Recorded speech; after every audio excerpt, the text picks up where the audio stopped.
Welcome to our channel AJ pharmacy. आज हम लोग ह्यूमन एनाटॉमी एंड फिजियोलॉजी का सेकंड पार्ट पढ़ने जा रहे हैं, जो भी फार्मा सेकंड सेमेस्टर में पढ़ाया जाता है। ये एक सिस्टम का एक ऐसी सिस्टम है जो बहुत ही यूनिक कैरेक्टर को डिटरमाइन करती है, फॉलो अप करती है। इस सिस्टम अगर ना हो तो शायद एक मेल और फीमेल में किसी प्रकार का डिस्टिंग्विशन प्रोसेस होगा ही नहीं।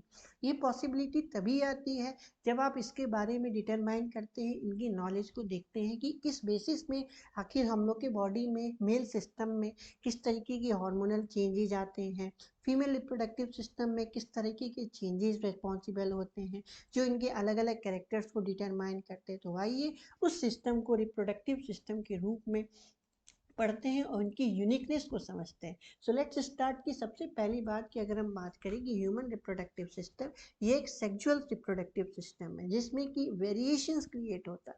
आप देखिएगा कि ये दो इंडिविजुअल्स में काफ़ी समानांतर हो सकते हैं, बट हाँ, उनकी यूनिक कैरेक्टर या तो कोई ना कोई जीन फैक्टर पे होगा, या कोई ना कोई नेचर पे, या आई का कलर आना, जो भी फिजिकल अपीयरेंस आप देख सकते हैं, बॉडी का जो भी फिजिकल अपीयरेंस है, वो इसी रिप्रोडक्शन, इसी फिजियोलॉजिकल सिस्टम जो जिन इसमें एक दूसरे से मैच कर रहे हैं, उस चीज़ पे सबसे ज़्यादा फोकस किया गया है। सो अल्टीमेटली आइए इस चीज़ को पढ़ते हैं step by step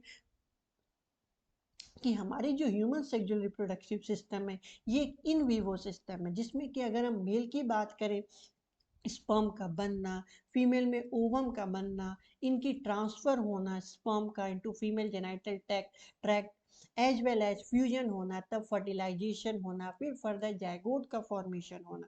there are remarkable differences between the reproductive event in the male and in the female. For example, जैसे कि स्पर्म का फॉर्मेशन, ये तो ओल्ड मैन भी होते हैं, बट काफ़ी यंग, काफ़ी ओल्ड एज तक भी स्पर्म का formation almost till the life span. But अगर फीमेल की बात करें, 50 ईयर्स के बाद इनकी ओवम के फॉर्मेशन नहीं पॉसिबल है। सो अल्टीमेटली क्या हुआ, मे बी यहाँ पे एज फैक्टर डिटर्मिनेशन हुआ एक बार, दूसरी बात कि उनके करेक्टर का डिटर्मिनेशन हुआ कि आखिर क्या क्या फॉर्मोनल चेंजेस होने चाहिए। सो आइए एक एक करके इस सिस्टम को पढ़ते हैं।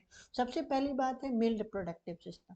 मेल रिप्रोडक्टिव पार्ट एक ऐसी पार्ट है जो मेल की यूनिक कैरेक्टर को डिटरमाइन किया जाता है। इस male reproductive part most probably pelvis region में पाया जाता है, और इसमें इसमें ये जो एसेसरी डक्ट्स हैं, ग्लैंड्स हैं, एक्सटर्नल जेनिटिलिया हैं, ये सब टेस्टिस पे स्पर्म के फॉर्मेशन को ज़्यादा फॉलो अप करते हैं। और यही टेस्टिस हमारे स्क्रॉटम पाउच लाइक शेप में प्रेजेंट होता है, पाउच लाइक स्क्रॉटम में पाया जाता है, और यही टेस्टिस के अंदर ही स्पर्म का फॉर्मेशन होता है। In adult, each testis is oval in shape with a length of about 4 to 5 centimeter and a width of about 2 to 3 centimeter. The testis is covered by a dense covering. Each testis has about 250 compartments. तो उसी compartments के बारे में आगे हम लोग diagrammatic वे से अगर हम लोग इसे देखें तो अच्छे से समझ में आएगा। और यही टेस्टिकुलर लोब्यूल सेमिनिफेरस ट्यूब्यूल से कनेक्टेड है, जो कि स्पर्म को बहुत से अलग अलग ऑर्गन जैसे male germ cell, Sertoli cell से लाइंड अप किए हुए हैं।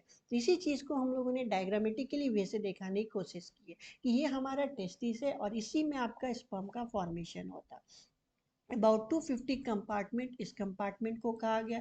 और इससे जो भी स्पर्म का फॉर्मेशन हो रहा है वो आपके रेटी टेस्टिस से होते हुए वासा डिफरेंस, और वासा डिफरेंस से होते हुए सॉरी रेटी टेस्टिस से होते हुए एपिडिडाइमिस, और एपिडिडाइमिस ही एक ऐसा लोकेशन है जहाँ पे स्पर्म का मैच्योरेशन होता है। और यही वास डिफरेंस से होते हुए वो यूरिनरी ब्लैडर, सेमिनल वेसाइकल से फर्दर ये नरिश होता है। प्रोस्टेट बल्बोजुरेथ्रल ग्लैंड से होते हुए नरिशमेंट होता है, स्पर्म में स्मूथनेस आती है, और यही स्मूथनेस के कारण वो हमारे हमारे यूरिनरी ट्रैक्ट से होते हुए वो इजेकुलेट आउट हो जाता है व्हेन नीडेड, राइट।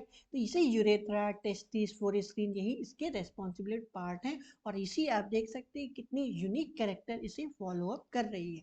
तो आइए अब देखते हैं हमारी female reproductive part. Female reproductive part में सबसे ज़्यादा यूनिक कैरेक्टर है तो ओवेरी का प्रोडक्शन होना। इन्हीं ओवेरी के प्रोडक्शन से डिटर्मिनेशन होता है कि क्या क्या चेंजेस पॉसिबल हैं, एक बार। दूसरी बात कि क्या इसमें रिप्रोडक्टिव पोटेंशियल है, जो कि फर्टिलाइजेशन हो पा रहा है कि नहीं। इसी चीज़ को हम लोग देखते हैं कि इसमें आप देख सकते हैं कि pair of ovary responsible, pair of oviduct, uterus, cervix, vagina, external genitalia located in pelvic region. These parts of the system, along with a pair of mammary glands, are integrated structurally and functionally to support the process of ovulation, fertilization, pregnancy, birth and childcare. So ultimately क्या आपने देखा? ने ये देखा कि ovary के development के कारण ही फर्दर चेंजेज है। ओवेरी में फर्दर फ्यूजन हुआ तभी पॉसिबल हुआ कि ओव्यूलेशन होगा, ओवम का बनेगा, फिर साथ ही साथ उस पर फर्टिलाइजेशन होगा, प्रेगनेंसी होगी। फर्दर इसमें कुछ हार्मोन्स, ओवेरियन हार्मोन्स भी रेस्पॉन्सिबल है। ये ओवेरी जो है हमारे लोअर एब्डोमिनल में ऑन ईस्ट साइड प्रेजेंट रहेंगे और ये फॉलो अप होंगे यूटेरस, और यूटेरस से इनका अटैचमेंट लिगामेंट के थ्रू होगा। अब इसी चीज़ को हम लोग आगे डायग्रामेटिकली वे से देखने की कोशिश करेंगे कि हमारा जो ओवेरी है वो कैसे दो पार्ट में डिवाइडेड है। तो आइए इसे डायग्रामेटिकली देखते हैं। तो अगर हम इसकी बात करें तो ओवेरी ओवेरी एक ऐसा पार्ट है जो कि जिसके फर्दर चेंजेस के कारण ही आज इतने सारे फिजियोलॉजी पॉसिबल हो पा रहे हैं। ओवेरी फर्दर फिमरी से अटैच होगा और ये फिमरी इसे इंटेक करवा देगा आपका यूटेरस तक। अगर यही फिमरी आपकी इन्फंडिबुलम एम्पुला स्थमस एक फैलोपियन ट्यूब का एक पार्ट है ये, जिसके थ्रू ये यूटेरस से कनेक्टेड है। वही चीज़ यहाँ पे भी है, राइट। तो जैसे ओवेरी यहाँ पे डेवलपमेंट होते हुए आएगा तो यहाँ पे स्थमस एम्पुलरी जंक्शन पे इनकी फर्टिलाइजेशन अगर हुई तो वो पॉसिबिलिटी बनेगी।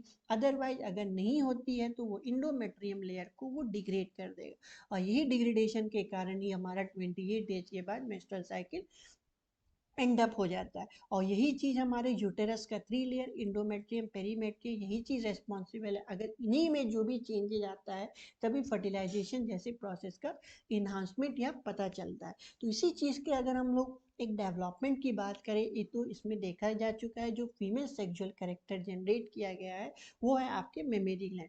मेमरी ग्लैंड ही एक ऐसा यूनिक कैरेक्टर है फीमेल मैमल का, या कह सकते हैं कि एक आइडेंटिटी है। इस आइडेंटिटी के थ्रू जो भी हम बात करते हैं जितने भी फीमेल्स है एक लैक्टेशनल मदर का करेक्टर इसी से डिटरमाइन होता है कि मेमरी ग्लैंड्स है। इस मेमरी ग्लैंड्स में फर्दर हम बात करें तो ये एक तरीके का अमाउंट ऑफ फैट है, वेरिएबल अमाउंट ऑफ फैट्स के बेसिस पे डिफर करते हैं। इसमें जो भी कॉमन करेक्टर वो ये है कि ई glandular tissue further 15 to 20 memory lobes में डिवाइडेड है जिसे हम एल्वेलाई करते हैं, जहाँ से मिल्क का सिक्रीशन होता है। फिर फर्दर जितने एल्वेलाइज की जितने डक्ट है, सपोज हम मानते हैं कि ये 15 to 20 एल्वेलाइज है, इनके डक्ट को हम लोग कहते हैं लैक्टिफेरस डक्ट या ल्यूमेन, जहाँ से इनका जितने भी मिल्क है इनका इजेकुलेशन आउट होता है। Villi open into the memory tubules, फिर यही मेमरी ट्यूब्यूल्स फर्दर मिलते हैं तो एक एम्पुलरी जंक्शन का डिटर्मिनेट करते हैं जहाँ से मिल्क का सिक्रीशन फर्दर पॉसिबल हो पाया जितने भी। बट ये जो प्रोसेस है मेमरी ग्लैंड्स में जो फीमेल का लैक्टिफेरस तक के थ्रू बाहर निकलना फिर मिल्क का, तो ये बहुत सेंसिटिव है। बेबी के क्राई से ही ये मिल्क का इजेकुलेशन आउट होता है, ये काफ़ी इमोशनल अटैचमेंट की बात है। सो अब अगर हम लोग बात करें कि ठीक है ओके फीमेल डेवलपमेंट हो गया, अब now it's time to determine pathogenic gametogenesis.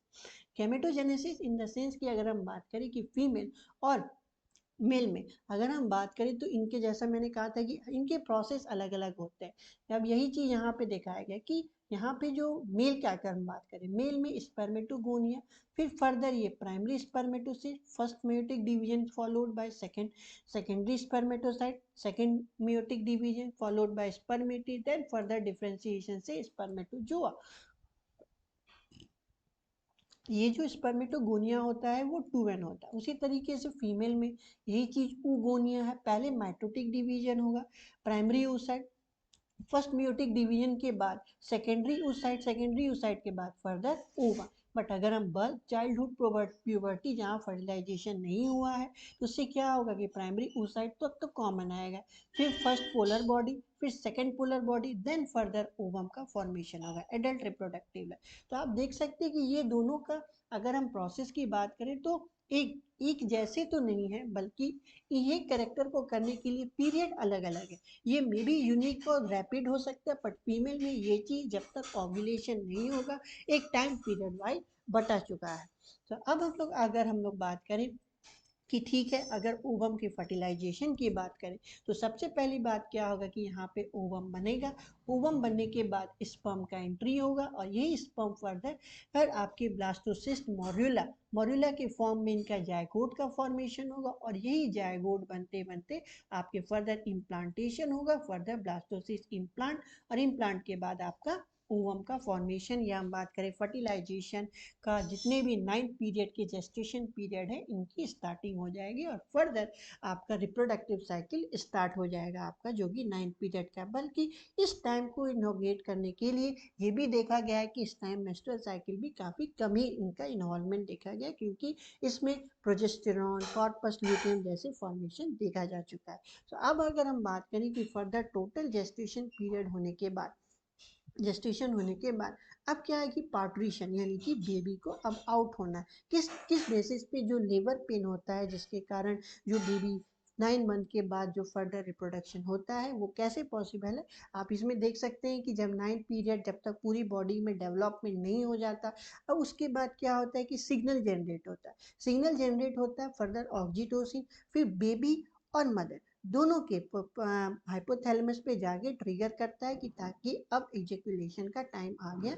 Liver pain start होता है, ऑक्सीटोसिन इसे सपोर्ट करता है और जिसके कारण बेबी आउट हो जाता है। सो यही चीज़ यहाँ पे लिखा था, average duration of the human pregnancy is about 9 month which is called the gestation period. Vigorous contraction of the uterus at the end of pregnancy causes expulsion, delivery of the fetus. This process of delivery of the fetus is called parturition. Parturition is induced by a complex neuroendocrine mechanism. The signal of parturition originate from the fully developed fetus as well as the placenta, which induce the mild uterine contraction called the fetal ejaculation reflex. This trigger release oxytocin from the maternal pituitary. Oxytocin acts on the uterine muscle, causes strong uterine contraction, which in turn stimulates secretion of oxytocin, और यही oxytocin निकलता है जिसके कारण और भी contraction होता है और finally this lead to the expulsion of the baby out of the uterus through the birth canal known as the parturition. अब आफ्टर पार्ट्रीशन को बेबी को अब नीड है कि अब मम्मी की, अपने मदर की मिल्क को इजेकुलेट का, मिल्क को लेने की बात करते हैं अगर, तो उसे हम लोग कहते हैं लैक्टेशन, जो कि इसकी प्राइमरी इम्यूनिटी होती है। वही चीज़ यहाँ पे उसे हम लोग कहते हैं कोलेस्ट्रम। वही चीज़ यहाँ लिखा, the mammary gland of the female undergo differentiation during pregnancy and start producing milk toward the end of the pregnancy by the process called lactation. This help the mother in feeding the newborn. The milk produced during the initial few days of lactation is called a colostrum, which contain the several antibody, ये कह सकते हैं एक तरह का passive immunity देना, to develop resistance of the new born baby. Breast feeding during the initial period of infant growth is recommended by doctor for bringing up a healthy baby. So ultimately आप देख सकते हैं कि ये सारे process एक काफ़ी यूनिक है और एक सबकी एक यूनिक टाइम पीरियड है। अगर उस पीरियड में हल्की सी भी चेंजेज है, इसका मतलब कि कहीं ना कहीं बेबी का डेवलपमेंट में भी कहीं ना कहीं बॉडी के डेवलपमेंट में कहीं ना कहीं तो प्रॉब्लम थी। So ultimately this is all about the reproductive system of a human physiological system. Human physiological system का ये एक रिप्रोडक्टिव प्रोसेस है। Thank you so much, I hope आपको सब चीज़ समझ में आ गया होगा। थैंक यू सो मच, आपको रिप्रोडक्शन के बारे में पता चल गया होगा। So thank you so much, और हमारे चैनल को लाइक एंड सब्सक्राइब जरूर करें।